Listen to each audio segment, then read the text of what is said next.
to the stew. Hey, Seth Keener. hey, Whoa, hold on, let me watch this. Matrix. Keener. They call me Neo. Keener, do you love coffee? I love coffee. Keener! Hey man, Cheers, boys. welcome to the Celo pod. Celo pod number Cheers. 6, technically. Cheers. Yeah, who's counting? Thank you, guys. Seth Keener, Chicago White Sox minor leaguer. My former teammate at Wake Forest, my guy. Do you love coffee? I love coffee. Also my guy, my boy. Welcome. How many It's good to be here. How many coffees do you drink a day? I would say average like 2.2. 2.2. 2.2 coffees a day isn't bad. I think I go through, with this new espresso machine, so I do doubles, right? Double shots. Yeah. I do 3 of those a day. So technically 6 shots of espresso a day? Is one espresso equivalent to 1 cup of coffee? Not sure. It's espresso though. Yeah. I feel like espresso is like 90. What has more caffeine, an Americano or an espresso? Well, all an Americano is, it's an espresso shot with water. So it's the same. It would be the same. But what has more, a coffee or an espresso shot? That's something we're gonna have to look that up. Like we're gonna have to pull that up. An espresso shot usually has less total caffeine than Americano, How? but more caffeine per ounce. Well, All right, what's the An number? espresso shot has about 63 to 75 milligrams of caffeine, 63. according to That's a lot. ChatGPT. An Americano, which is made with about 1 to 2 shots of espresso, diluted with hot water, so it's just essentially a double. So it's kind of, you're kind of right. It's the same thing. should be the same. Personally, I'm a big fan of nitro cold brew. You are a big nitro cold brew guy. How much caffeine does that have? 250 250 milligrams. at Starbucks if you get the grande. Are you in on Starbucks as a good coffee? Dude, that's a tough question. I'm in on Starbucks as good coffee, if you want me to be honest. I'm not. I think it's solid. Dude, I think there's worse out there. Yeah. I know they put pesticides in agree. it. I choose to ignore it. But Dunkin' like, is worse. when it comes Exactly. when it comes to Dunkin' convenience, like Starbucks is up there because they're like located everywhere. Yeah. Like that's hard to beat, you know. That's an... There's How many some Starbucks coffees- do you think there are in the world? Tough question. Give me They're overseas too. You got 27,500. That's a pretty good guess right there. Starbucks has over 40,000 stores Wow. worldwide. Dude, 40,000. Starbucks. Look up the lifetime value of a Starbucks customer.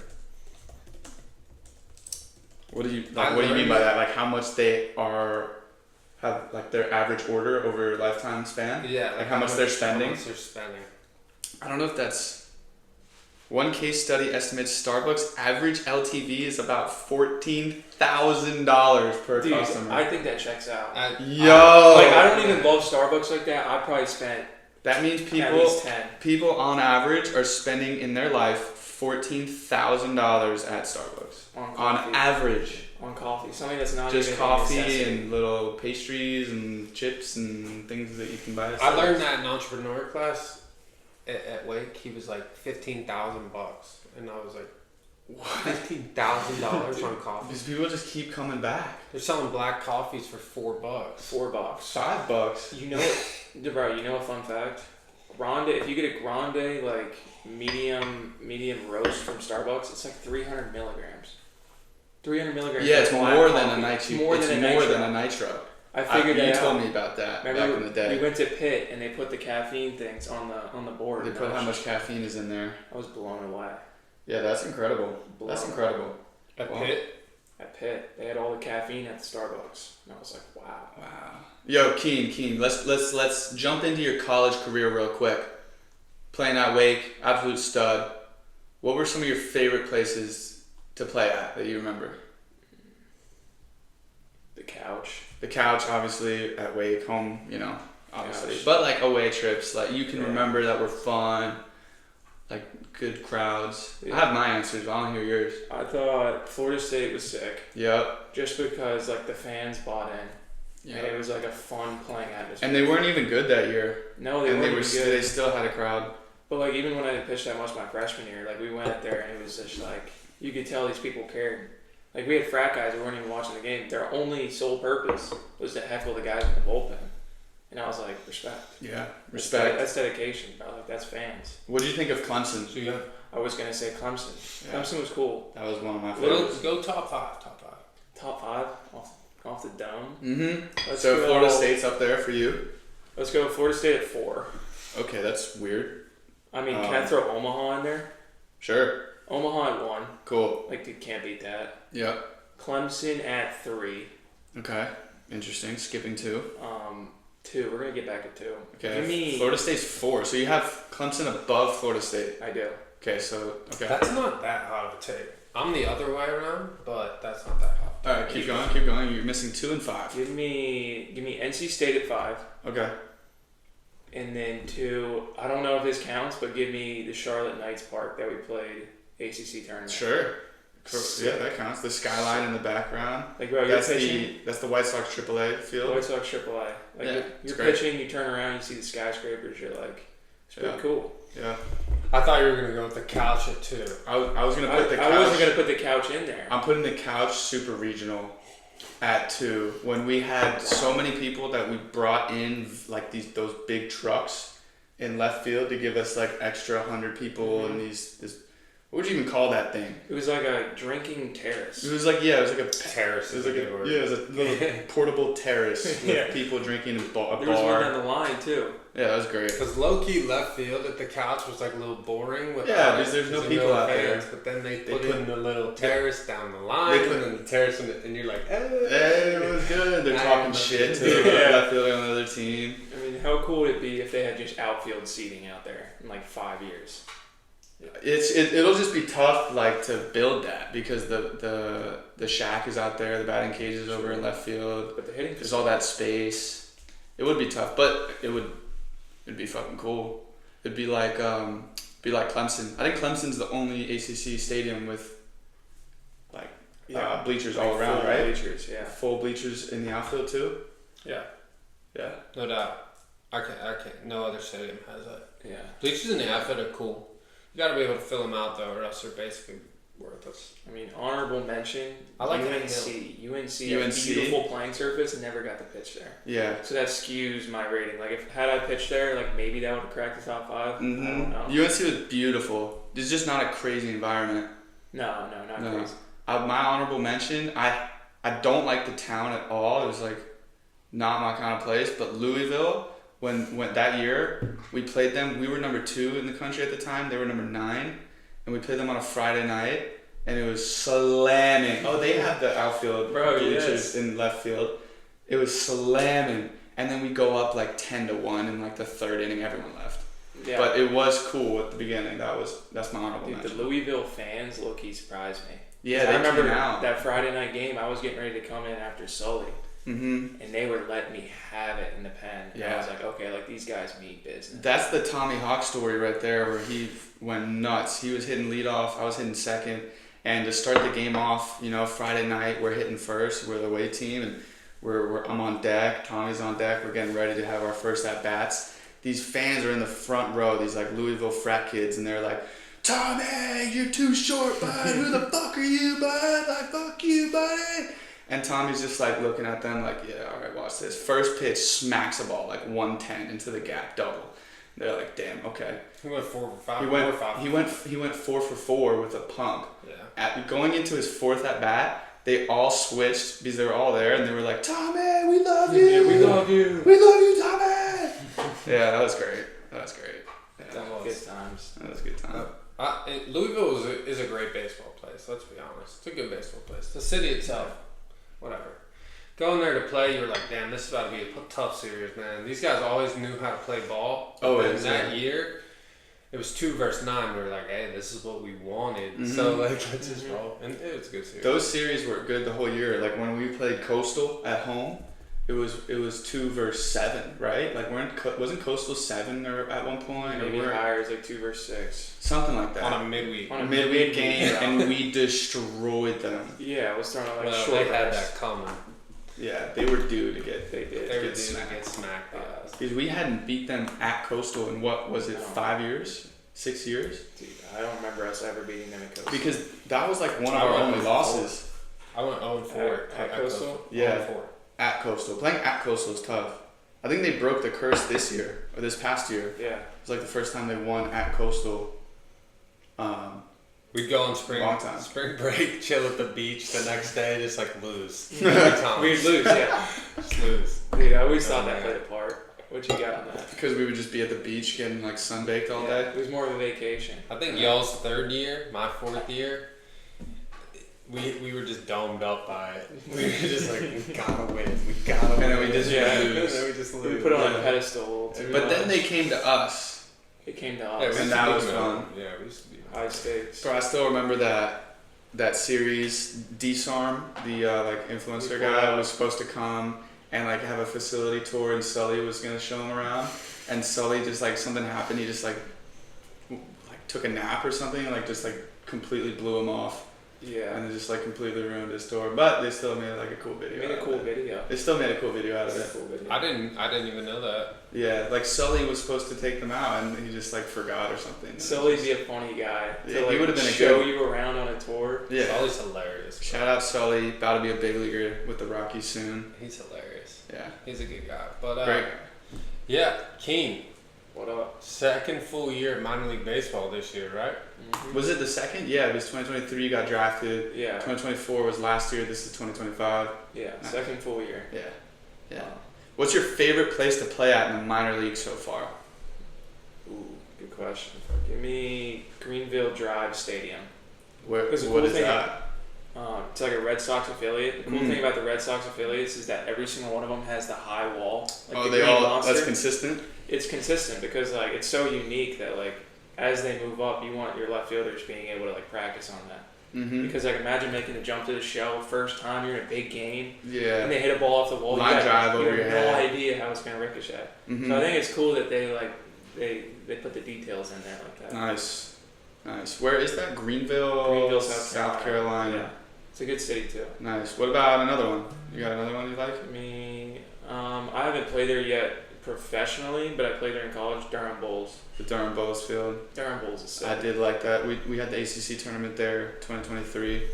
Great little stadium there. You like playing at the Dash? The Dash Field? Stadium. The Dash Stadium is very nice. Winston-Salem Dash. Shout out Dioli's. Shout out Dioli's, Nick Dioli.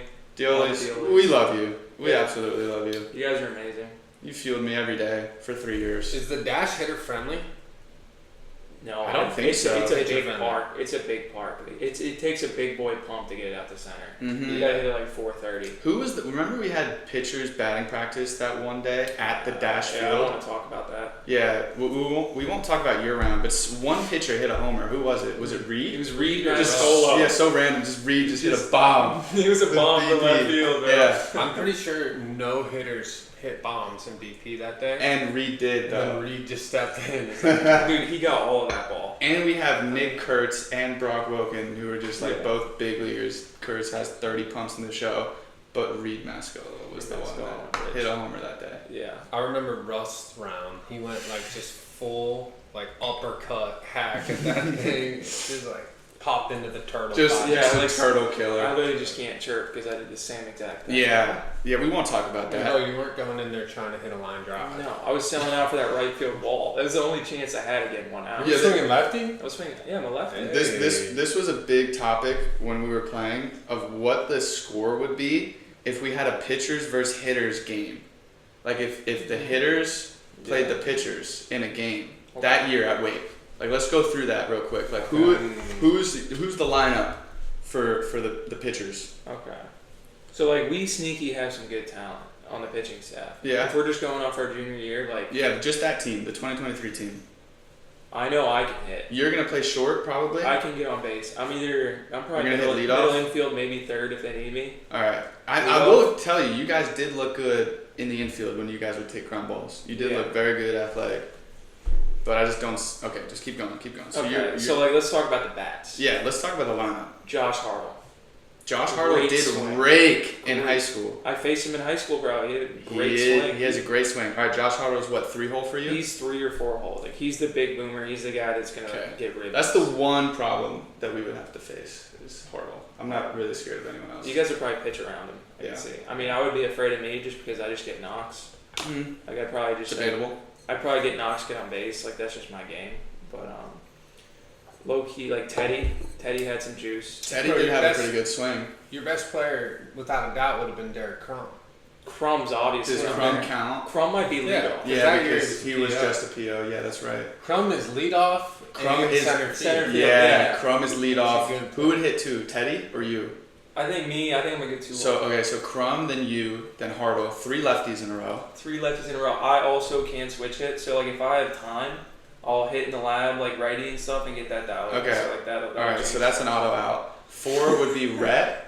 Who's hitting 4? I don't know if I got Rhett hitting 4 because he doesn't have juice like that. Okay. Well, he said he grew into his juice in college. So, well, I never saw it. All right. Who's hitting 4 holes? Let's think. Zuck. He's about to hit 450 for Johns Hopkins now. Give me Zuck as like a later in the order, like like a sneaky 7 power hole, bat, 6 hole, just like you throw turn him the lineup around. You throw him later because he's gonna get all fastballs and like I think he's gonna connect with like maybe 1 or 2 a game. So give me Zuck. Okay. Who else? All right. So your top 3 are pretty solid. Who would pitch for us? That's the question. I think Brock has a bazooka. Danny Corona was a really good pitcher. We'd probably start Danny. Danny would be good. Danny would be our starter. Brock would be a pretty good closer. Just come and throw a homer. Brock would be good. I think you would be good. I would get 1 solid inning in. After that, my arm would fall off. Yeah. Yeah, I would just throw you splitters all day long. So you think Splitters. You think you guys The are real like question Johnny is, can Bullstaff? you guys hit 87 to 90 mile an hour fastballs? I don't think so. Easy. I don't think you could. I don't really think so. I think if you guys don't have an effective off speed that you can land, I think we'll be all over 87. I mean, I disagree. To land, we don't. Why do we have to land it? Like You because also we're not have to gonna get be it good enough hit. to chase. You're gonna chase it. I'm not gonna chase. Well, even if you hit it, you know, like we have 9 guys that play defense. Like we will probably make the play. The game's not really close. Yeah. It's a 10, 12 run game. I don't. No, the thing is, I don't think that's At the couch? I don't think that's accurate at all. Really, all we have to worry about is having a good enough athlete at third, just so you guys can't bunt all over. That doesn't Actually, I take that back because your staff is gonna. The staff is really good. Yeah, the staff is really good. You guys have big league pitching. I take that. It just we would win like 2 or 3-0 with a Kurtz homer and a Brock homer, and maybe like a Tommy leadoff hit. Kurtz hits a homer. Maybe, bro. Then we Because win it'd be like 3-0. Rhett, Teddy, Sully, Keener. No, we're gonna assume Massey, Teddy's hurt. We're gonna assume like- Teddy's hurt, so we can't. We They don't could have to face basically Teddy. Johnny Holstaff 9 innings of everybody throwing as hard as they possibly could and be difficult to score. Bro, those inner squads were so tough. Dude, They were so tough. Something that we're overlooking. I don't think you guys realize how hard it will be to throw like strikes consistently. No, we understand. We know how easy it way is. easier. I think we're gonna get. I think we get 7 walks. So it's way He walks easier to 7 throw times. strikes than it is to get a hit. Okay, fair point. But like, also, I don't think you guys are gonna be able to throw strikes at every single guy. Like, we're gonna walk. We'll walk, but decently. then you'll just ground out into a double play. I don't think it's gonna happen. It might be walk, pass, ball, I punch. think there's a lot of miscues in the field for you guys. I think there's a lot of miscommunication. Nobody's gonna catch for you. Dude, I bet Who's gonna Merrick. catch the I bet staff? Merrick would shove. Bro, who's gonna catch? Who's gonna catch your Who would staff? catch for us? No, your Who's gonna staff. catch for us? Who's Oh gonna, yeah, you're fucked. Because we need somebody that can catch 100 and block. Probably put like Andy Russ back there, but he wasn't on the squad in 23. No, yeah, he wasn't there that year. You would have to put Massey. Zuck. You'd probably have to try Zuck out. Zuck. Yeah. And like, what kind of umpires? Are we going like college Tony umpires? Joyce. Tony Joyce on the bases, Walt behind the dish. Okay, well Tony Joyce can be bought, so like we can work with that. No. Okay, no, scratch that. Not Tony. We'll put Mickey behind. No, we'll put prime fall Walt behind the plate wearing his Chest gear. protector? Yeah, chest protector Okay. Walt behind home plate. Okay. I don't know, but that would be an interesting. That would be There's a a lot of great variables there because your staff would be so good. Like you're not. Well, it supposed was. to call Yeah, it runs. just was really fucking good. Yeah. Yeah. It would be like an inner squad. Like if we can put if we could score 1 or 2, we'd win. It just could like. Are we playing at the couch? Yes. Okay, then I think we hit hot take 2 homers. No, you don't. I think we do. No, you don't. Dude, we just gotta get the ball in the air. No, you don't. It's not. I mean, No, it's not that easy. like there's definitely some cheap home runs there, but like you're still gonna have to hit it 90 mile an hour plus. That's fine. At the right. That's the beauty of the couch, though. That's why I feel like playing at the couch is so tough for teams. Especially like this happens to Miami every year they go up there. They're like they take that Thursday BP before the series, and then they would tell me like, "Yo, like this field's a joke. We're gonna hit 1,000,000 homers this weekend." I'm just like, "Good luck." Like good luck. They lose sight of like they have to actually hit the ball. Yeah. They just think they're gonna hit 1,000,000 homers, and then you just end up scoring one run on the entire weekend. Yeah. It's not a cheapie. It's not a cheapie to get it out of center, left center, or right center. That's like a very standard home run. Standard, yeah. The lines, and you know how hard it is to just hit a ball down the line in the air. Just stay like, fair. It's not easy. It's not easy. That's kind of my specialty. We're off the conversation of you hits. We're done. We're out of that convo. Dude, the only reason I keep going is that I love hitting. I think hitting is the coolest thing ever. Yeah, it's super cool. It is fun. It's cool. When you hit it. It's not fun when you pop out to the first baseman 3 times in a row. Yeah, like popping out in foul ground's got to be like a very low experience. Or strike out with the game on the line. Yeah, that's. You know, I've ended my season 3 times in my career. My freshman year of high school and my sophomore year of high school, I was the last out of the season. Both pop outs to right. And then my end of my career against Duke in the ACC tournament, I was the last out. I grounded out to short. That's crazy. Yeah, I didn't punch. Yeah. Isn't that crazy though? I've ended the season 3 times in my career. What do you think that is? It's just how it went. It's just it is what it is. It's just how it went. You know. I have a similar experience, and it's not a great feeling. Yeah, it's just like, damn, dude. When I was the last out, and I knew like I was gonna be done playing pretty much when we played Duke that game. I grounded out to short. I'm wearing a leg guard. I run through the line, and I'm like, well, my career's over. I took off my leg guard, and there was like a kid sitting there, like right on the first baseline. I just like threw it at him. I was just like, here you go, bro. Yeah. I just like took him. Just take it. Let's go. I took my cleats off. Fucking gave them away. Here you go. I was like, I don't want this. What am I gonna do with this? That's electric. Bro. What's the biggest difference between college baseball and professional baseball? Give me the best thing about it and the worst thing. Best thing about it is no school before you have to go lock in and play a game. Yeah. Interesting. Easily. What's the worst thing about it? The worst thing, it's the worst thing, and it could be the best thing, but like you play 6 days a week, every single week. For just repetitive? For 6 months. It's just repetitive, essentially? It's repetitive. So like if your routines aren't good and like the stuff you're doing on a daily basis isn't like progressing you forward, like you're going to fall behind. So like it's a blessing and a curse. Like you can make up ground in the long season, but you can also hurt yourself. So I would say that's one of the tougher adjustments. Obviously the competition gets better, and that's how much better. How much better is professional baseball than ACC college baseball? And be brutally honest, you're not going to hurt our feelings. I mean, granted, I haven't played at the higher levels of minor league baseball or the big leagues, so low A, high, right? Low A, high. I would say, as a whole, professional baseball is a lot more talented. Like you have guys that can hurt you on like just random pitches at random times. Like you could be throwing a pitch that you want, but like they'll randomly be on it. But the approaches were better in college. Really? Yeah. In my experience, it's more of a team. It's more of a team. Yeah. So like the scouting reports are probably a little bit more in depth. It felt like it was more small ball. Like they were willing to play small ball in the game, like more bunting and stealing. Like you still see that, but like in college, it was like we're gonna do whatever we can to win the game from the offensive side. Yeah, we're gonna like hit a ground ball at the backside. Mm-hmm. Like, but in pro ball, you see a lot more like 3-0 like hacks. You don't see that as much in college because guys are just trying to like boost their own numbers. Yeah, they're trying to just hit pumps and get called up. Yeah, but is there? I understand that there's a similar thing pitching wise though too, right? You know what I mean? Like pitchers in the pros, do you feel like they're trying to get their numbers more than they're trying to win the game? Yeah, like I've seen guys get mad because it's like a 2-strike count and the guy hits the ball and they didn't get their punchy. Like I fell victim to that. Like that's a tough trap. That's a tough spot to be in. How do you get out of the victim mentality? Victim mentality? I mean, you gotta realize that like whatever's happening is supposed to happen, and like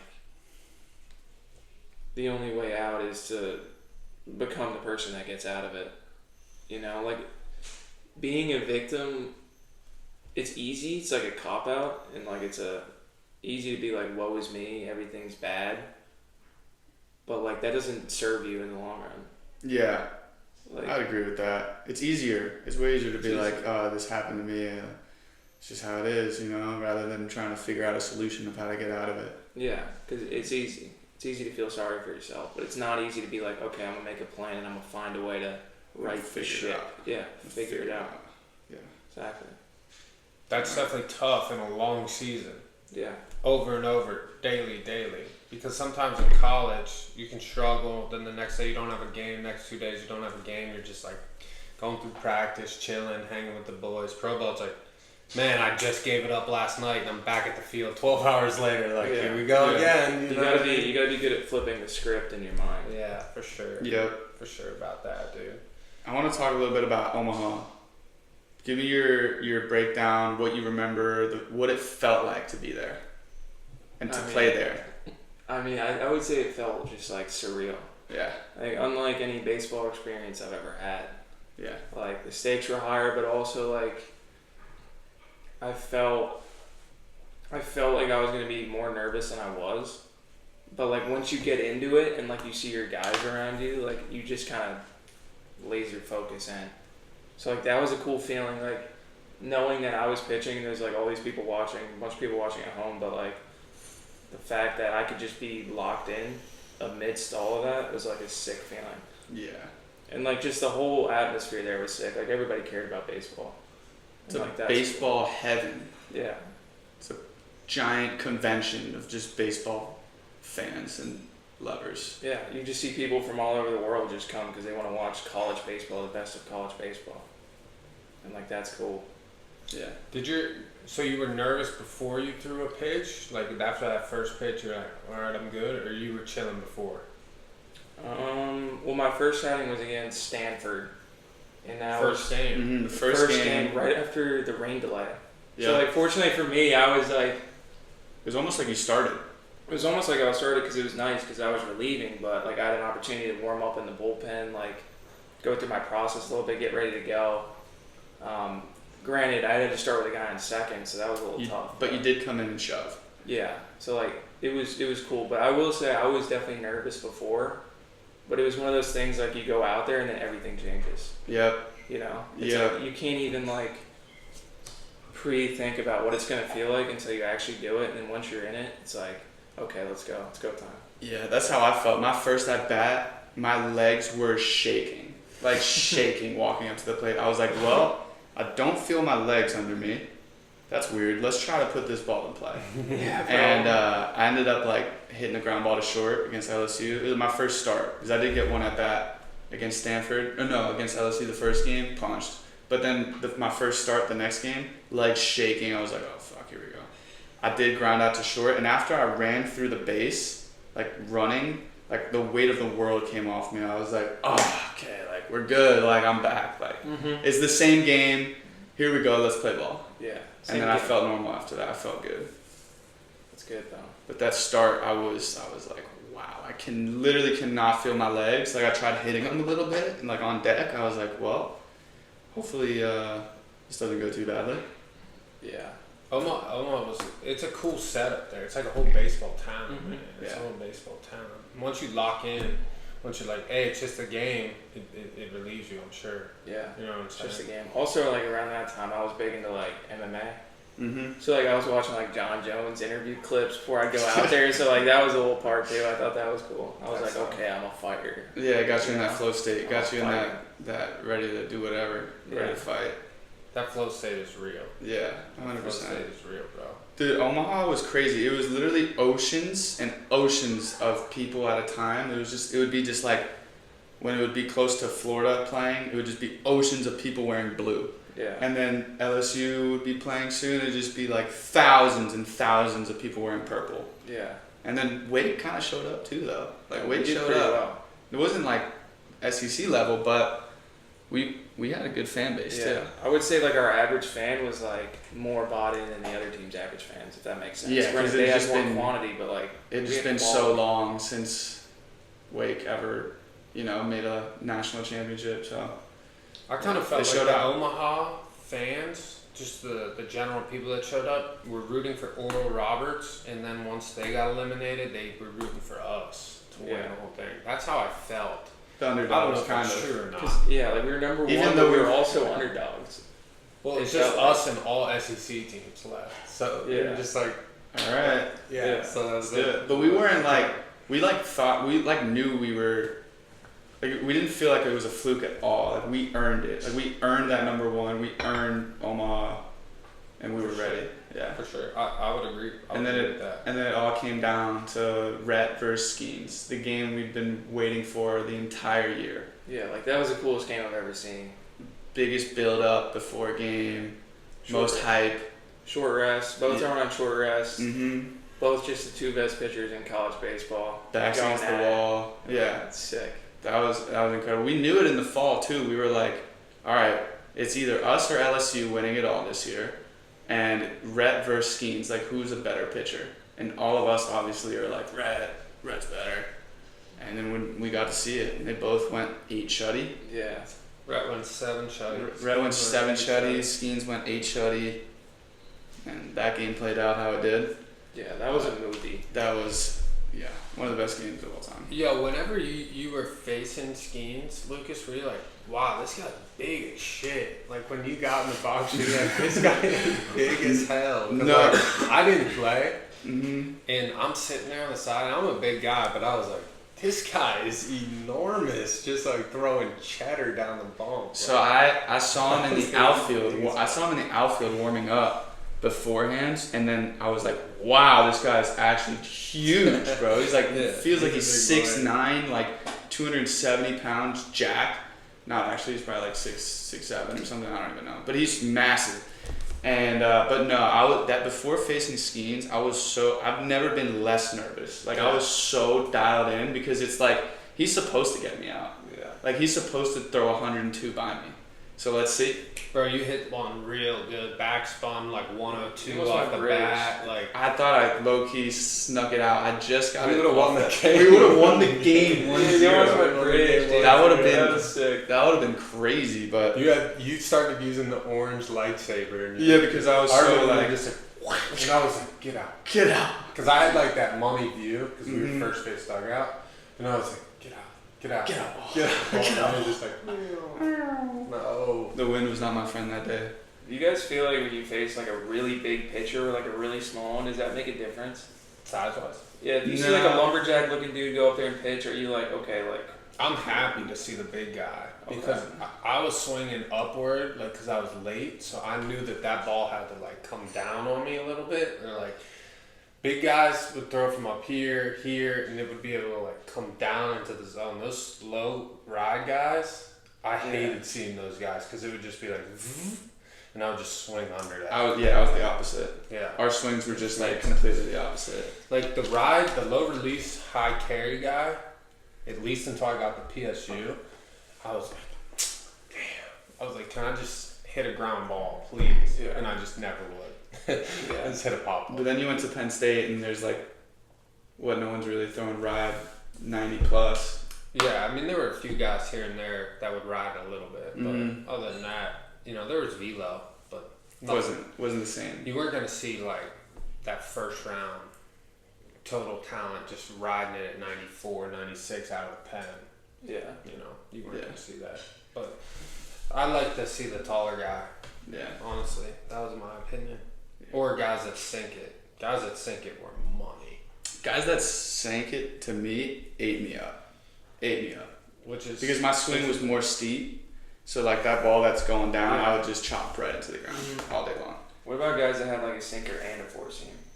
And like they mixed them in. And they mixed it like Teddy. They mixed them, yeah. You just got me out every time.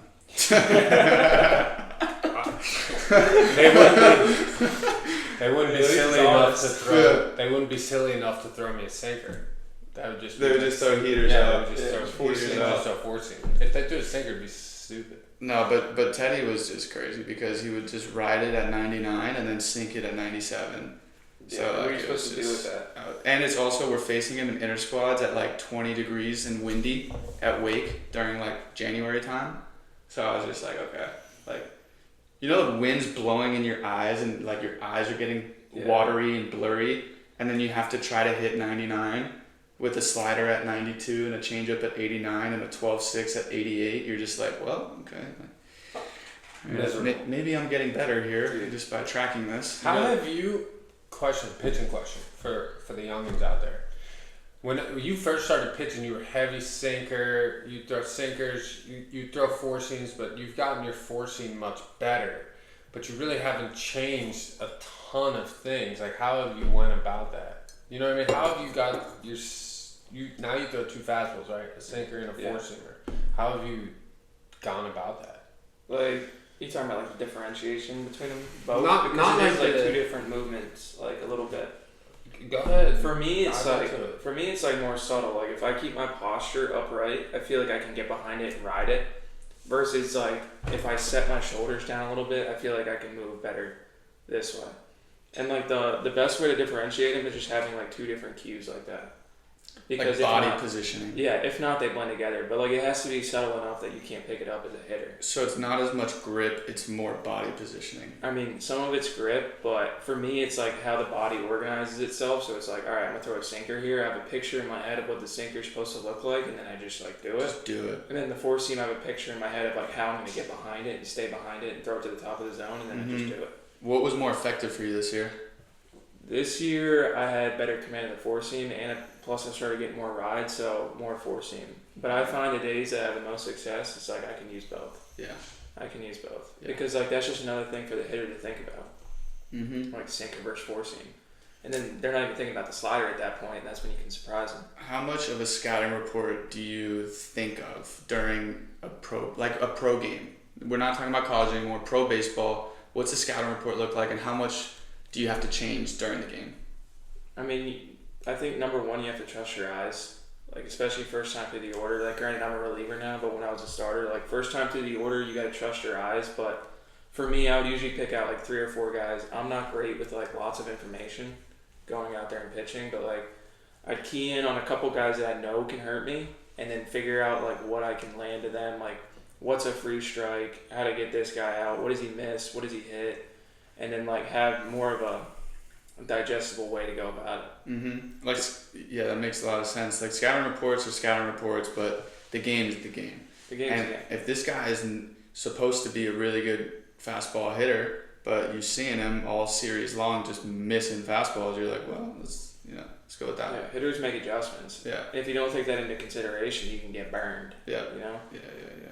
So you're when you're doing a scouting report, like you're giving some hitters credit. You're like, this guy could hurt me.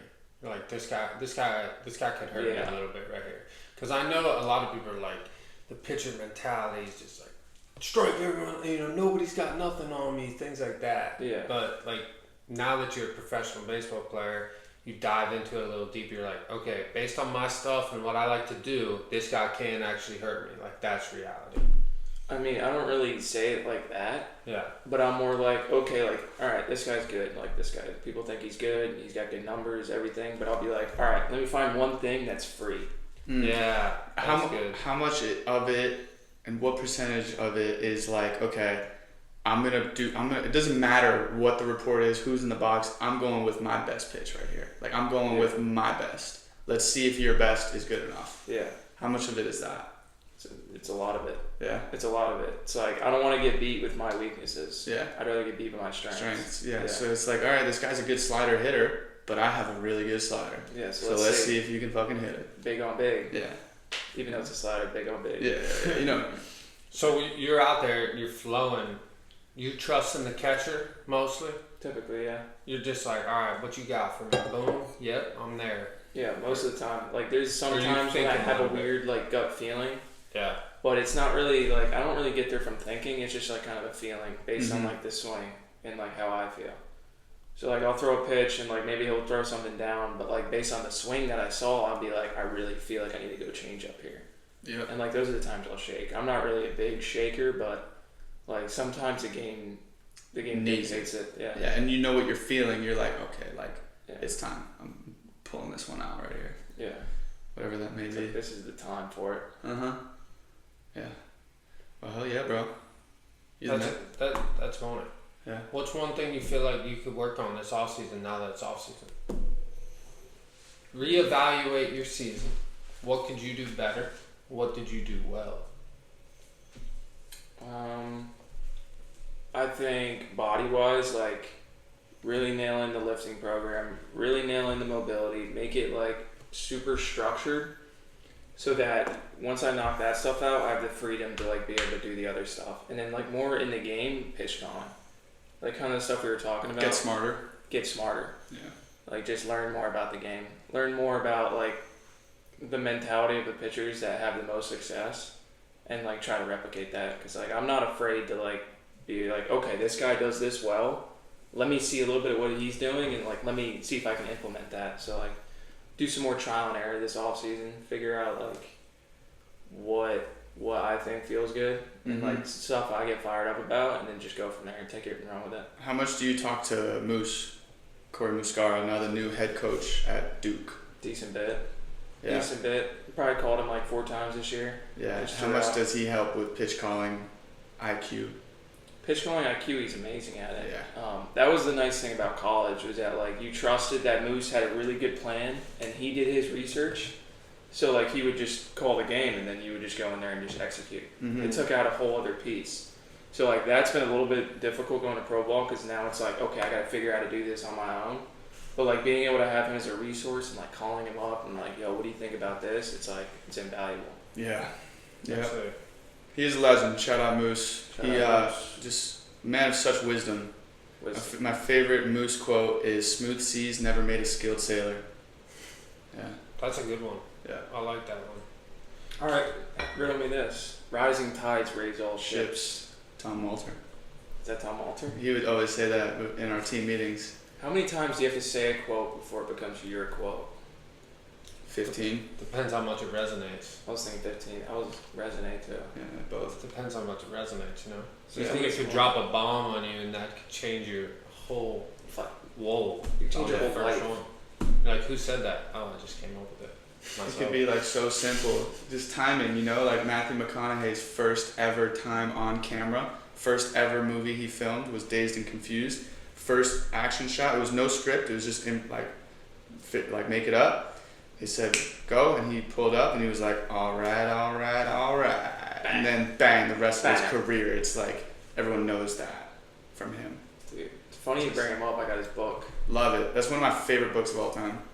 Green Lights. Yeah. You gotta go audiobook if you're gonna listen to that though, and just let him like He talked. Talk He stories. He adds in other stuff for, like, context. No, it's just his voice. It's just his voice Yeah. telling the story in such a like he gets into it. You know what I mean? He gets Okay. real passionate about it. That's cool. Yeah. Noted.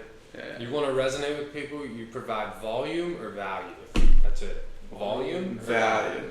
Yeah. Volume or You value? mix them both and you got a really You got a well-oiled machine. Yeah, you got a well-oiled machine. Volume, value. Yeah. Volume, value. Yeah. Right there. I got another question for you as a pitcher who pitches throughout a long season, and as somebody who's been through some ups and downs. How do you go about in-season adjustments? More physically, more mentally? What do you like to do?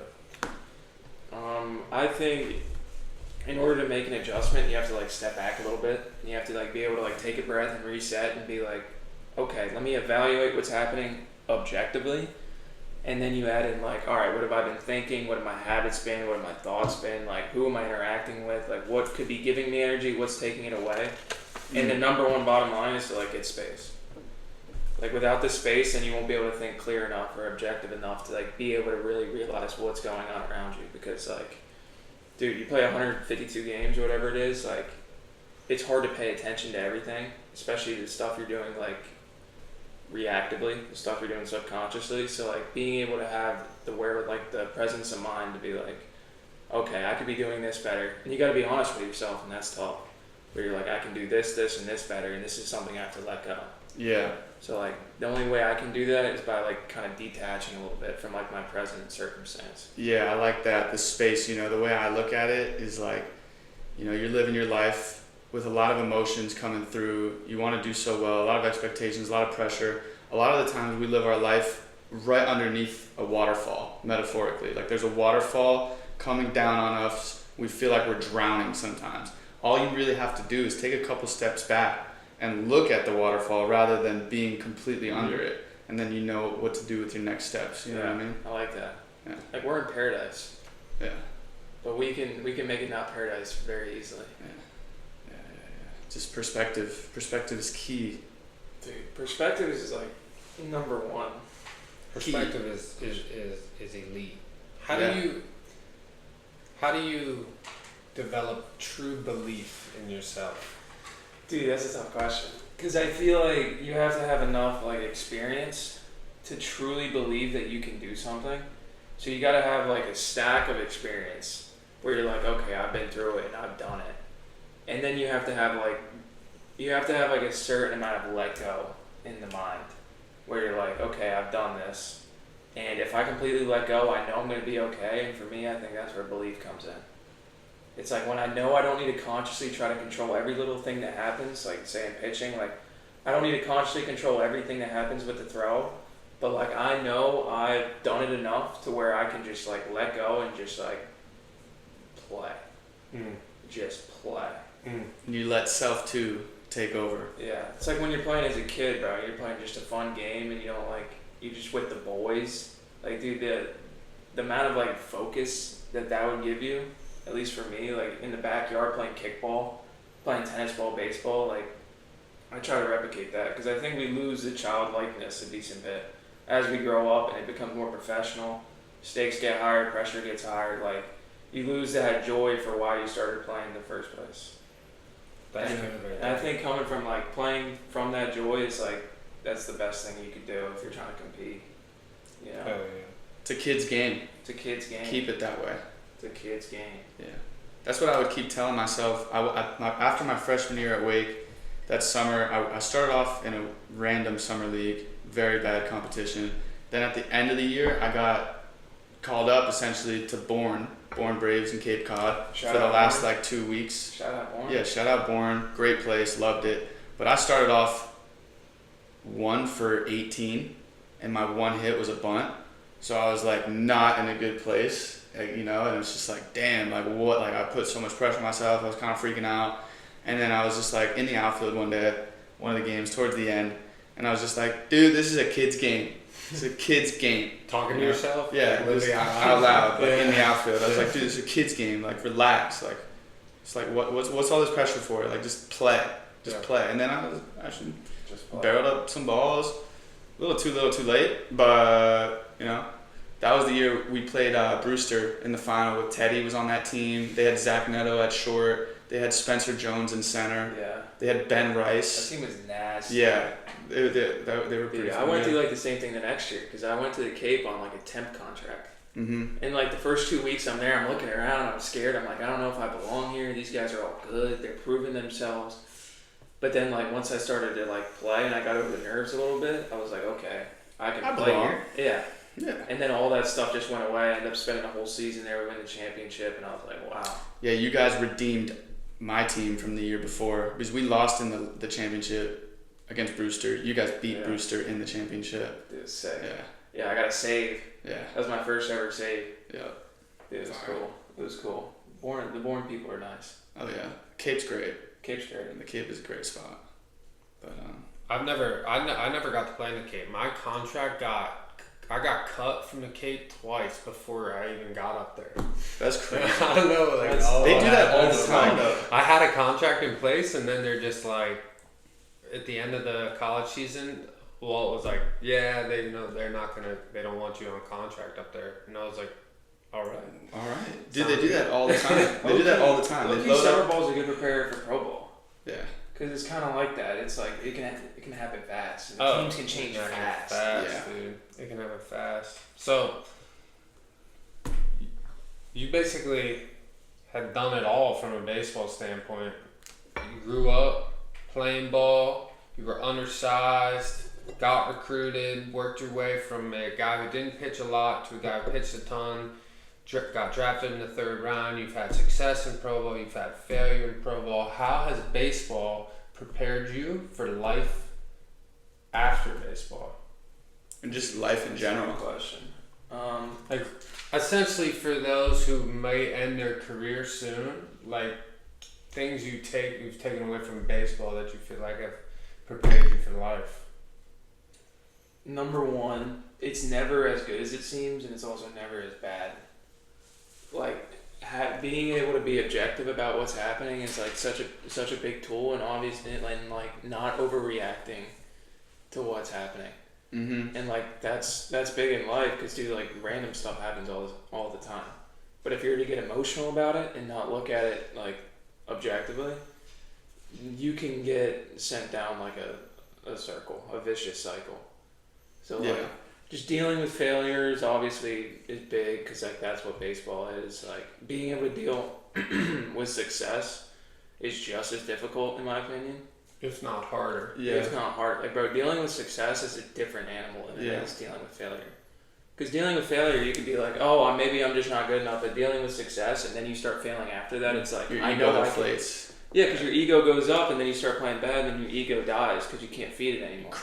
You're riding the roller coaster. You learn not to ride the wave. You learn what it feels like to ride the wave and what it feels like to not ride the wave, and like, you can't ride the wave, bro. If you let yourself get too high, you're gonna come crashing down, bro.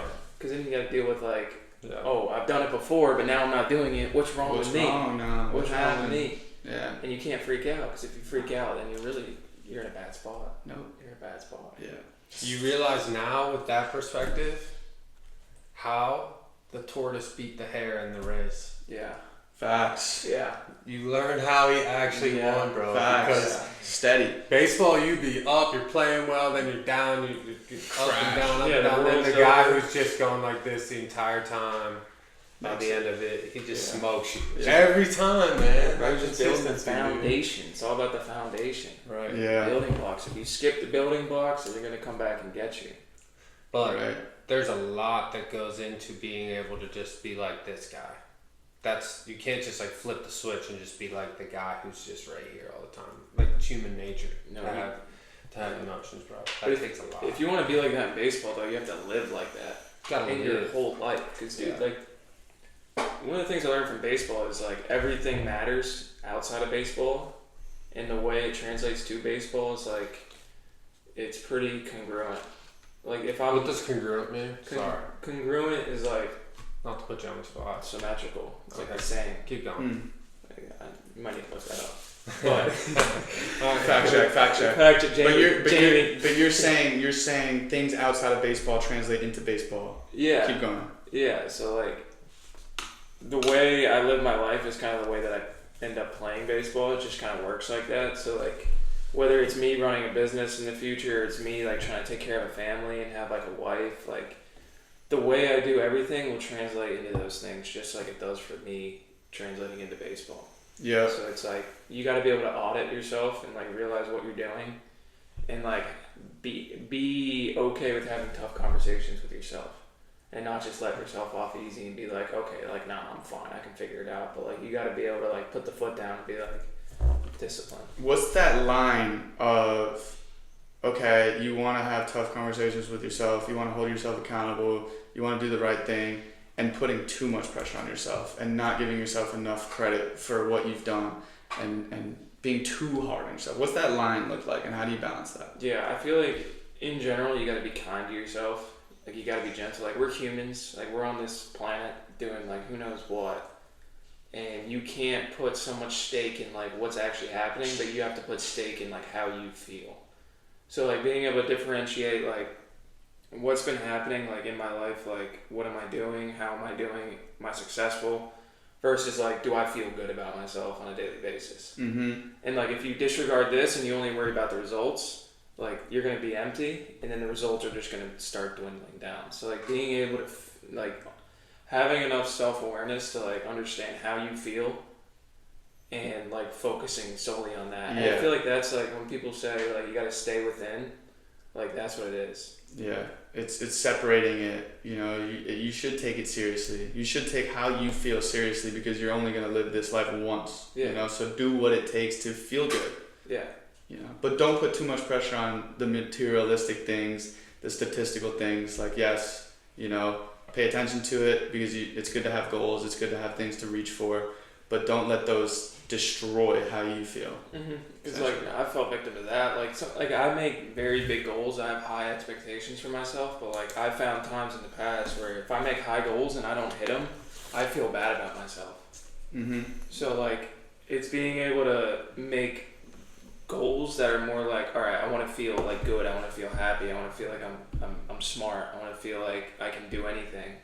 Like I feel like making goals based on like your internal state is like a better marker than the external goals, because all that stuff's gonna seep into like the external stuff, and it's just like how you are. Yeah, I mean, I think it's different for different people, because for me sometimes having those external goals really helps. You know, like having something to shoot for, just knowing like, okay, even if I don't hit that goal, I'd rather aim higher and fall just under it than aim too low and beat it just to feel good about myself, you know? Yeah. Sometimes you gotta push yourself sometimes, you do. But that's going back to that line, it's tricky. You can't let it seep into ruining how you feel about yourself. Yeah. You know what I mean? Yeah. So like how would you make that distinction? Because like I think it's a tough question. Trial and error.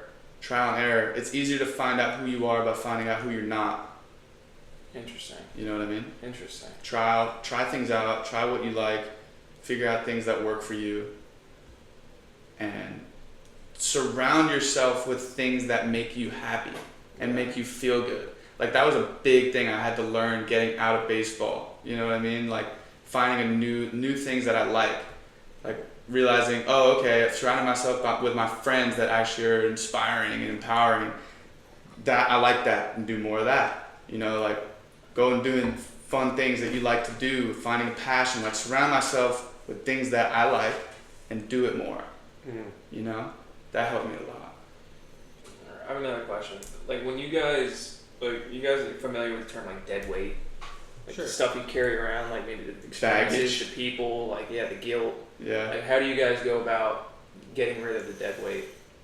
For me, yeah, it was baseball. After I was done playing, was dead weight on me because I wasn't gonna play anymore, no matter what. It was done. Baseball was dead weight. How I could get rid of that dead weight was I had to find my identity out of the game, because when I was a baseball player, bro, my identity was being a baseball player. Being a damn good baseball player. And I know people are like, your identity shouldn't be the game. Whatever, you can think what you want. There's a lot of value to making your identity being a baseball player, man. There's money, there's teammates, there's relationships. Like, there's no problem having your identity being a baseball player. But when I was done, like, I can't cling on to like my boys playing in the minor leagues. Like, y'all are doing your own thing. I had to just cut that dead weight, and the way I did that was starting a company with a friend, with a colleague who has big goals, big dreams, and now every day we're just like viewing like the goals. That's how I got rid of dead weight. Interesting. Yeah, same here, man. It's playing a sport and giving it your absolute all every day, your entire life. And then it's just like flip a switch, it's over, right? Like you're not doing it anymore. You're not going to hit. You're not going to do this. You're not trying to aim to reach a new level of a sport. And then going into you know, something completely different is a weird feeling. You're just like, who am I? What do I like to do? It just is so uncomfortable. But then you just, like I said, you just surround yourself with things you'd like. But in that process, you have to find things you don't like. Like, okay, some of those friends from high school that I used to hang out with and I think were fun that are pulling in a different direction, I'm like, all right, well, I probably shouldn't do that anymore. I shouldn't surround myself with those people anymore. Find people that are going in the right direction and that want to pursue things they're passionate about and give it their all. You know what I mean? So like finding out, okay, you know, I don't really like this. I like this more. This is more my speed. And then keep that around my life more and more and more. It just, over time, it compounded into I'm happier than I've ever been. I have, you know, new projects and opportunities in front of me I never would have had if I like kept trying to play baseball or whatever. So it all plays out, you know. Yeah, 100%. I think the identity piece is big. Well, I'll ask you then, is your identity as a person a baseball player? No. So I think baseball is something I'd like to do, and I've got.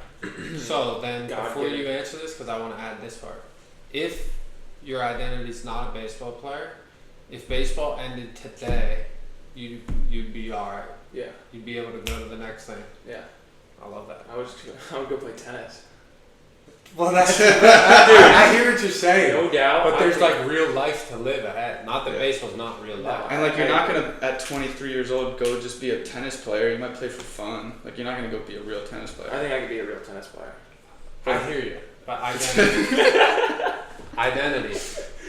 I know exactly what you're saying. I was being facetious. I believe. I know. Big word. It's like, write that word down. Facetious. I don't know how to spell it. I can't even say it. It starts with an F. Okay.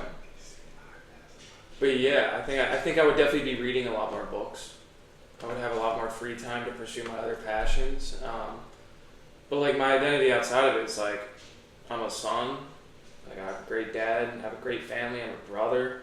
A bunch of siblings. Like I got a lot of stuff like that contributes to my identity. And like that's stuff that like I can't really fully live out right now because I'm kind of in like an interesting circumstance, but like I would be excited to be able to live that out. Yeah, but it's also not bad to view yourself as a damn good professional baseball player. Like I am that right now. Like that's what you are. Like that's not everything. I agree, but that's what you are right now. But like when you say like that's what you are, what do you mean? Like you are Seth Keener. Every day you wake up, you're a damn good baseball player, and there's only 6,000 pro baseball players in the entire country, in the entire world, that are affiliated pro baseball players. You are in the Chicago White Sox organization. They paid you a lot of money to join them and play for them, and you have an opportunity to be a big league baseball player for a long time. So like, that's not a bad identity. Like identity, you know, it's not always, I don't think identity should always be like concrete, set in terms, you know, like this is my identity for life, because then you have nothing to aim for, you have nothing to chase, you have nothing to get better at, you know what I mean? But I feel like there's like identities in the moment. You walk into a bar, someone comes up to you, chances are that they're going to say, you're a professional baseball player for the White Sox. They're not going to say, hey, you're Seth, you're your dad's son. You know what I mean? I know what you're saying, yeah. Yeah. So that's like don't be shy. Like be proud about it. Like but like how do you be proud about it and not be egotistical? You want to have ego. I think you want to have a part of your ego, as long as it doesn't destroy you, turn you fully materialistic, turn you against your roots, turn you against your values. You know, this is a dog-eat-dog world. Like it really is, I feel like. So like you have to stand up for yourself a little bit, you know, to like get where you want to go. As long as your values are in place and you're not doing it for the wrong reasons, you gotta stand up for yourself. You know what I mean? There's a built-in ego already. Yeah. There's like I keep going back to it, man. There's literally 6,000 pro baseball players in the entire world that are affiliated pro baseball players. Like the ego's built in already. Like somebody's a pro baseball player. I'm like, this guy, he got something going for him. Yeah. This guy's doing his thing, man. Yeah, like it ain't your ego. It's just the ego of being a baseball player. Like if people are riding that wave too much and they're letting their egos inflate to a level that's gonna hurt them and lead to a crash, like yeah, then you can use a little ego death and reset and reboot. But you want to build yourself up to be super confident and be super bought into like that Tommy Hawk mentality. You know what I mean? Like I'm him. You know what I mean? Like you want to feel that. Like that's when you're your best in, like at least playing. At least for me, it's like this guy can't get me out. Are you kidding? For sure. Like no chance, dog. No chance. For sure. So like that part, that ego has to be alive. It just can't be the only thing you feed. Like you know that two wolves mindset, like the ancient philosophy that there's two wolves inside you, the good wolf and the bad wolf. Which wolf is the one that's going to survive? The one you feed. Like that's how your thoughts, you know. So you kind of gotta, you know, give them some love. You gotta give your ego a little love, but can't get overwhelmed. You know what I mean? Yeah. Ego isn't always the enemy. It's not always the enemy. Like Lucas and I have started this business. Basically, we were like two young guys. We're like, boom, we're just gonna be business owners and founders. You know what I mean? And now we have an ego that like this is what we do every day.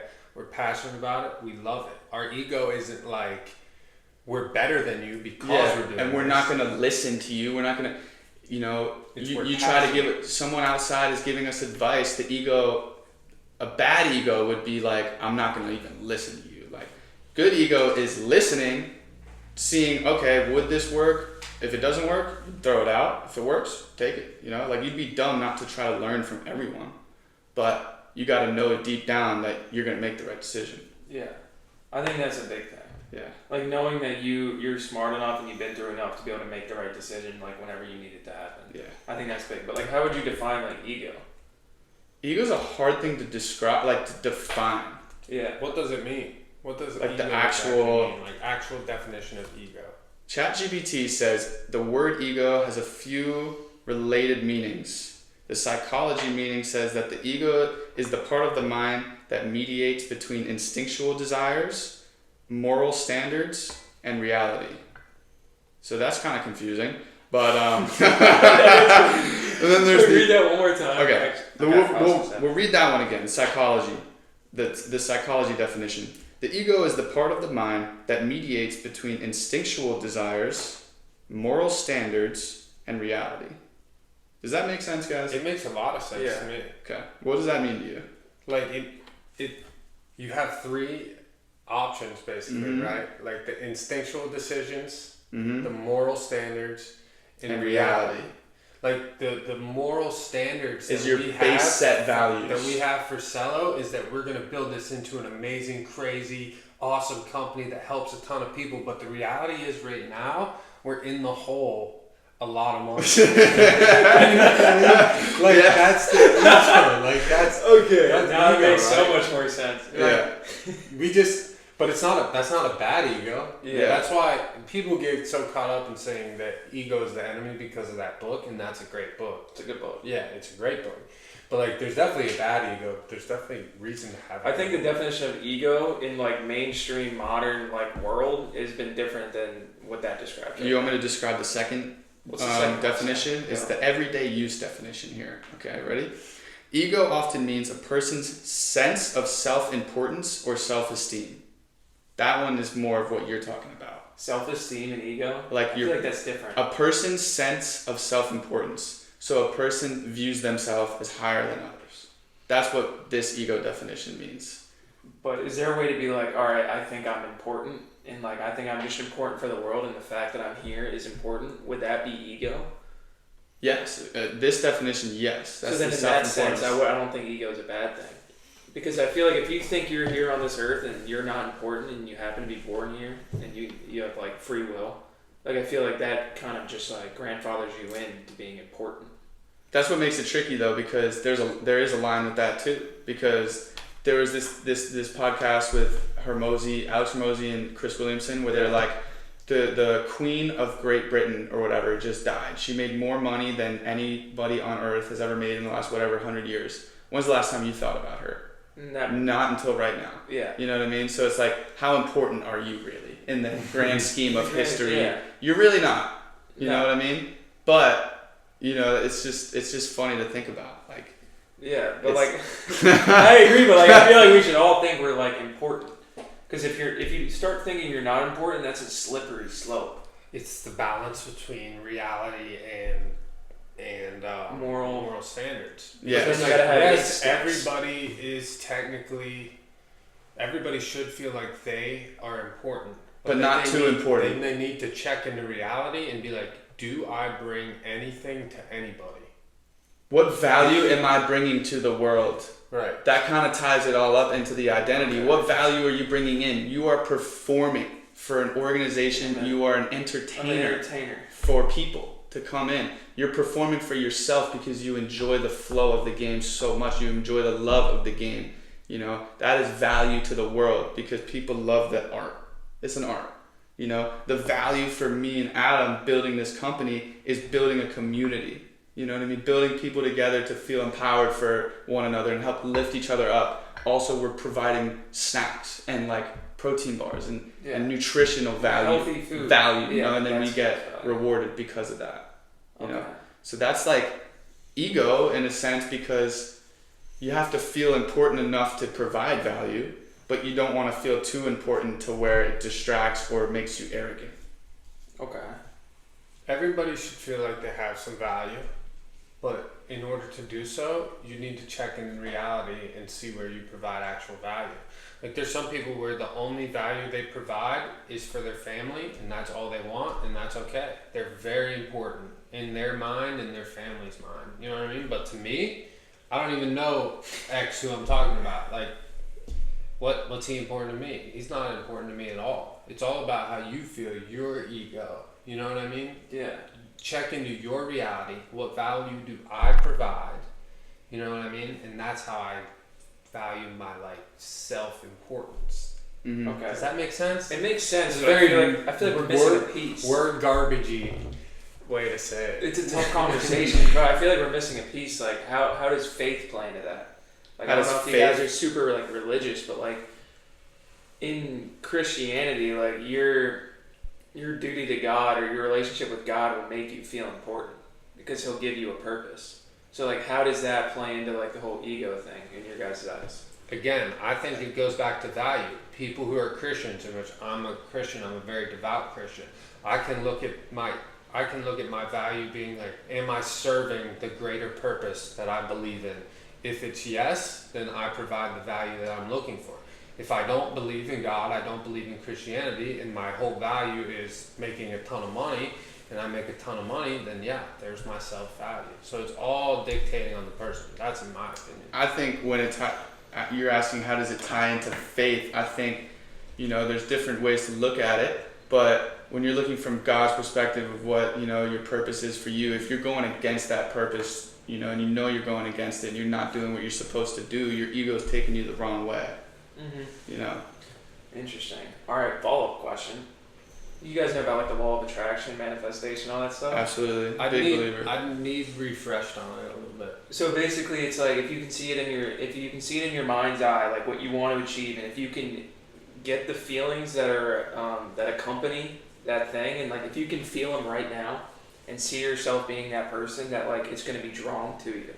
Like there's no choice but for the experiences to be drawn to you. Like the universe, everything will work for you to be able to pull that experience towards you. So how do you? I believe in that. How do you balance like the reality thing we were talking about, plus like having a vision for the future that you want to pull towards you? And the only way you can do that is if you completely believe that it's already yours. 'Cause that's the law. So for me, I think about this a lot. You just can't get lost in the sauce. It ties very well into building a business. It's good to press that zoom out button, look out, what's your vision? Where do you see this ship going? Where do you want to be in 36 months? Where do you want to be in 24 months? Where do you want to be in 12? Where do you want to be in 30 days? So you zoom out, where do you see it going? And then you zoom back in and you're like, okay, in the next 30 days, what do I get done to get to that? And then you zoom out, you see the vision, and you zoom back in and you do it like step by step what needs to be done. And then, you look up 3 years down the road and you're where you're supposed to be. I totally 100% agree with that. That's how I see it. What about you? Interesting. It's tricky because like I feel like we hear about so many like new philosophies. You got like law of attraction, you got Christianity. It's like, how do you marry all of them? Like, are you allowed to believe in more than one? Like, does it even make sense? So like, what do you guys think about like visualization? Do you think putting yourself in like a state where you can like think about what you want, do you think that works? Yeah, I think it all ties in together. I think you just pick and choose what works for you, like we talked about earlier. But visualization is huge. We're a magnet. We are so powerful, more than we even understand. Doesn't really make sense. The subconscious doesn't really make sense, but we know it's there. So we are a magnet. We know that to be true. So put yourself in a position to receive what you want to receive by believing it. Because if you believe, you're going to get out, if you go up to the plate believing that, I'm not going to get a hit, you're probably not going to get a hit, But if you go up believing you're going to get a hit, you still might not get a hit, but you have a much better chance to. So it's just about to keep trying, keep putting yourself in that position through visualization, through meditation, through prayer, through manifestation in the shower. Just in the shower, you're just like, shower's a good spot. I could feel it. Like I feel that energy, and then it leads you to where where you gotta go. As long as you're persistent and consistent. Persistent and consistent. Persistent and consistent. Yep. I like that. How much visualization is too much visualization? Is there a line? I mean, if it's distracting you from getting shit done that needs to get done, Like we got emails to answer, we got meetings to do. If I'm just like missing shit to go visualize, that's too much. If you're just in the woods all the time, just thinking. Yeah, just you got to do the work too. You know what I mean? So yeah, you got to do the work. Yeah. You know, you are what you do, not what you say you do. You can sit here and talk all day. Yeah. At the end of the day, you are what you do. Visualization is great, but again, bring it back to reality. Mm-hmm. You are what you do, not what you say you do or what you see. You are what you do. What you actually do. What you actually do on every day. Like right now, just it's maybe it's off tangent a little bit, but we were just talking about books and philosophies and stuff. I'd love to read and think of philosophies all day. I would, but I have to grow, start a business. Yeah, you can't. You know what I mean? Yeah, I agree with that. Yeah, we're not going to give the value that we just talked about by just sitting and reading all day. That's great and that can help, but we got to do what needs to be done. Right. Yeah. So you guys are saying like 10 minutes a day max. I don't visualize at all. I think a lot about stuff, like things I want and things I want to do. And then as you stack days, you acquire those things, but you're still so hungry and on the grind that you don't even realize, man, you passed that goal already. Mm-hmm. Like you're past that goal and you're on to the next That's goal. a good feeling, You're past that goal and you're on the next goal. Yeah. People see me and they talk to Lucas and I, whether it's physically or business wise, and they're like, wow, you guys have come a long way. And we're just like, dude, we're not even thinking about that. We're on the next thing. We feel like we're behind. Yeah, like we're like way behind. We're not doing enough. That's the You power know what of I mean? stacking Yeah. days. Do you think like that's a valuable thing to like always feel like you're behind a little bit? Yeah, I think so. It's a blessing and a curse. You know, it's always leading you to be able to achieve more. You're always chasing what you can be and what needs to get done and to do more and to grow and to keep learning and building.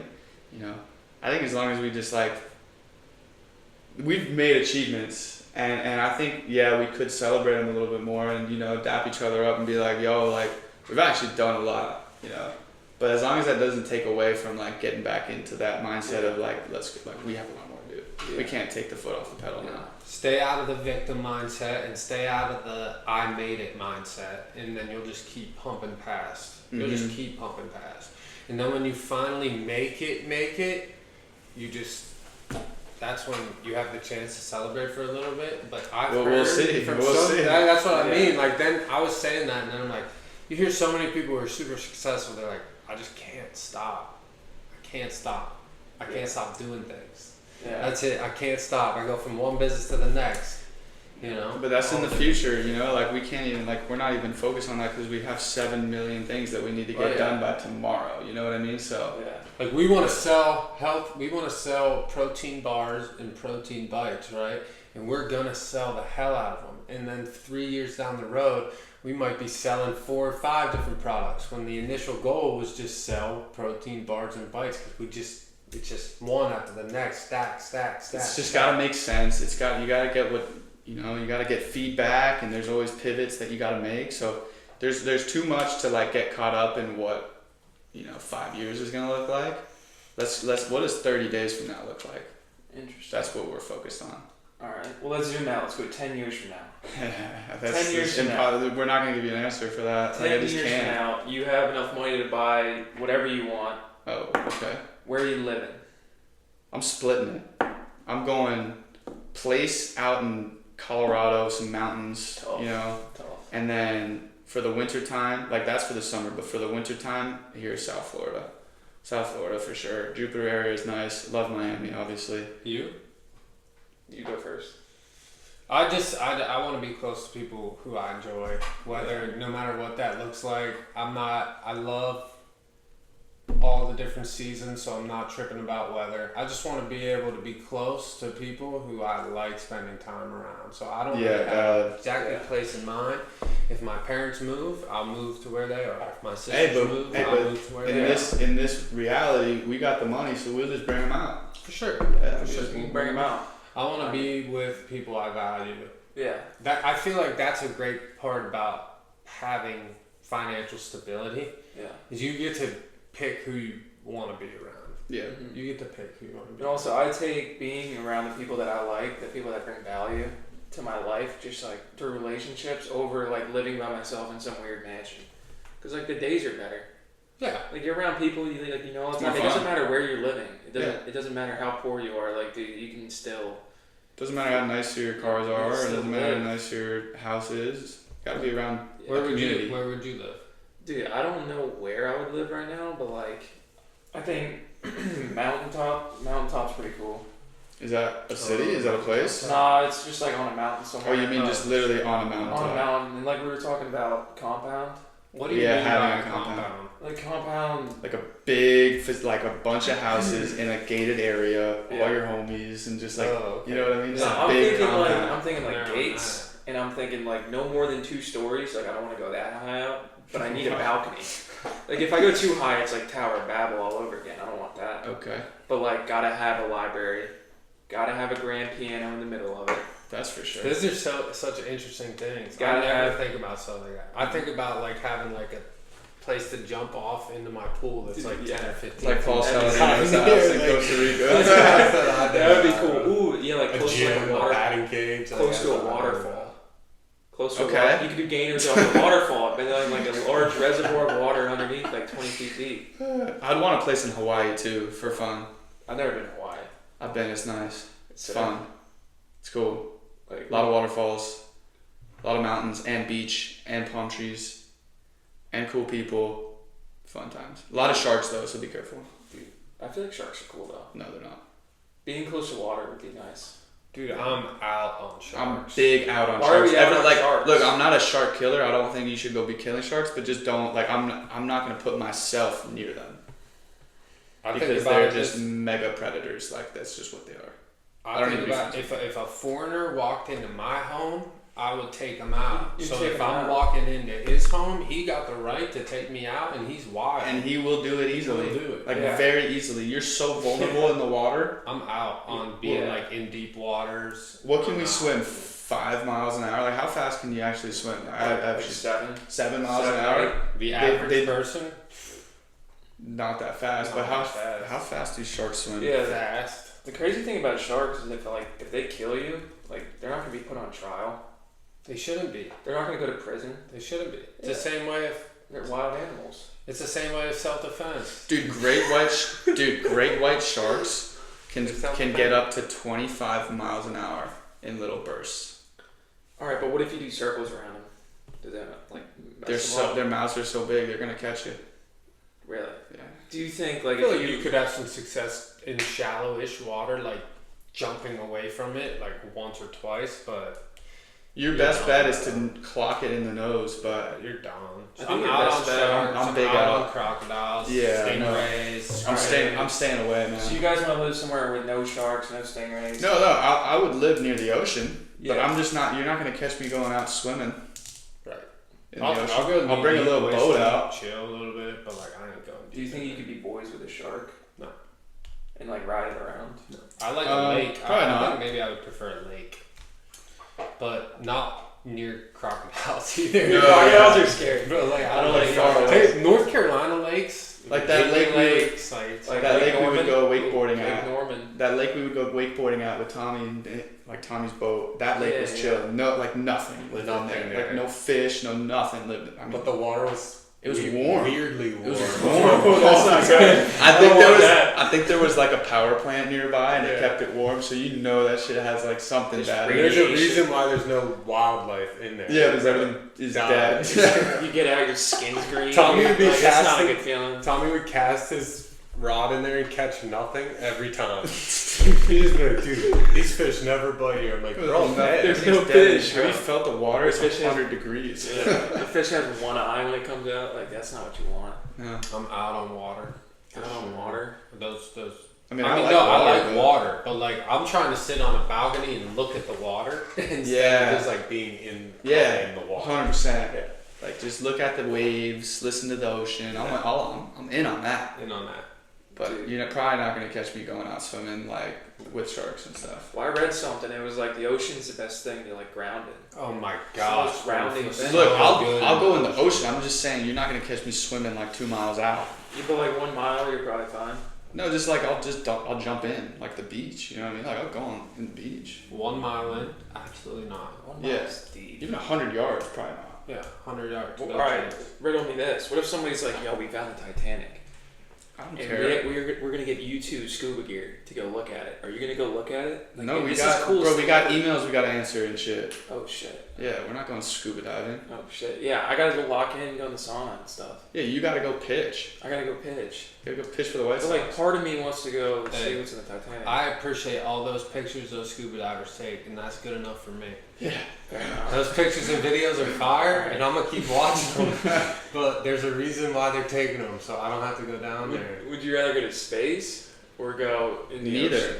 Neither. Dude, space is kind of cool though. I feel like I don't know, but Dude, what? Why would you want to go to space? What are you gonna do? you can float. They have pictures, bro, of space, what it looks like. It's fine. Wait, what's There's nothing out there. It's literally just. You can get lost out there forever.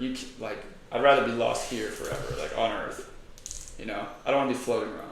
Yeah, but what if you're in space and you get sucked into a black hole? Exactly. And then all of a sudden you're back on Earth and you're just a little kid again. That'd be kind of cool. Be lit. Nah, That'd be chill. I mean, like knowing do I what you know know everything? now. You Like, know everything. You know everything you know now as a little You kid. know everything, but now you're 2. I would invest everything in Amazon. I'd freak some people out. Yeah, I'd freak some people out. My knowledge. yeah, fair enough. That'd be sick. Space would be kind of cool. Like, dude, I just want to fly. Okay, You would go to space? Like, that's my superpower. I don't know if I'd go to space. dude, But like, it messes up your bones, like your I've bone heard that. density with no gravity and stuff. Like you just like You age. become, yeah, you just age out there. you age. Yeah, I don't want that. You would fly as a superpower? Yeah. Either fly or invisible. I'm with that. I'm with flying for sure. That'd be lit. I just wouldn't go like to space with it. I No. want to breathe, you know. Yeah. I do want to breathe. Yeah. Breathing's cool. Like, If I could be like super fast, like Aquaman, that would be a cool one too. Because then I wouldn't be as scared of the ocean. yeah. Because then I could just like swim away from the sharks. Dude, I think I just figured out where I want to live. Where? A place that has the best air to breathe. That's a good option. Breathing that good Like, I air. want to breathe in and be like, You don't want to be in New York City. no, No. no, No. no. No, you want to be somewhere nice. Now I would say not California either because it's always on fire. Yeah. Yeah, I don't want to have to worry about wildfires. Yeah, you want like a national park. I'd rather worry about a tsunami than a wildfire. Is that a hot take? And Like, I think Not Japan would really. be cool for a little bit. But don't tsunamis just like hit you like that though, right? it's just, I mean, I think they like can get a little warning, like, Do hey, they get a warning? They get a Because warning. wildfire, it's like you're gonna know that it's like caught on fire and it's like burning. no, I think tsunami's like the ground, like the So you earth, leave. Yeah, you can see the fire because you'll see the smoke from really far away. unless it's like starts in your. If you see your the house. tsunami and you see the wave get up there, you're already toast. Like, you're done. I think they can feel like the earth shaking, like the plates. You know what I mean? Like the Tectonic? yeah, they Yeah. can feel it. Like, oh shit, it's fucking rumbling. Here we go. Tsunami's gonna hit, or maybe it just comes out of nowhere. I don't know. So okay, you're on the beach and a tsunami's coming up. It's not crashing on you. Okay. Like you're right here, and the tsunami's like building up. It's super high when it's getting to you, Yeah. but it's not crashing yet. No, you're gonna. It doesn't matter. What are You're you gonna- doing in that situation? Yeah, it doesn't matter, but like, I'm swimming under the base of the Because tsunami to part the of other you side, thinks bro. like maybe I can swim. You right can under sneak that through it. thing. You Yeah. can sneak through. No, but Yeah, I that can force, see. that force underneath it is like I think the most powerful part. You're just gonna get turned into a blender. Like you will True, get but- turned into a smoothie.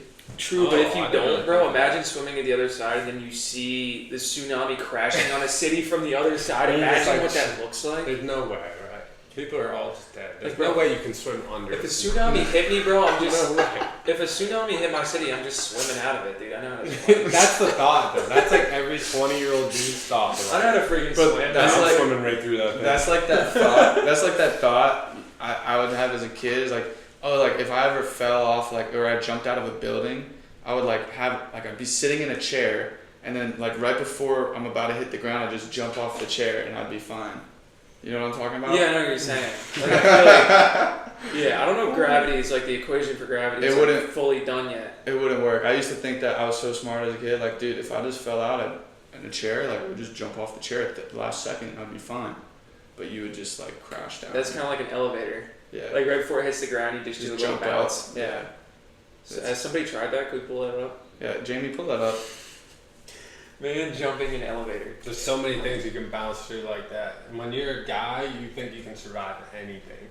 You feel like that's why guys die more than women.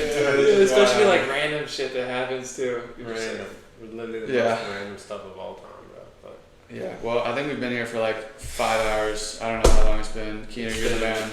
We'll do this again sometime, bro. Thank you, bro. Thanks for having me. Yes, sir. it's been almost an hour and a half. Actually, that's perfect. Bro, The Last Samurai was so good. Such a beautiful movie. Dude, that movie when I was so sorry. when he does seppuku, Honestly. when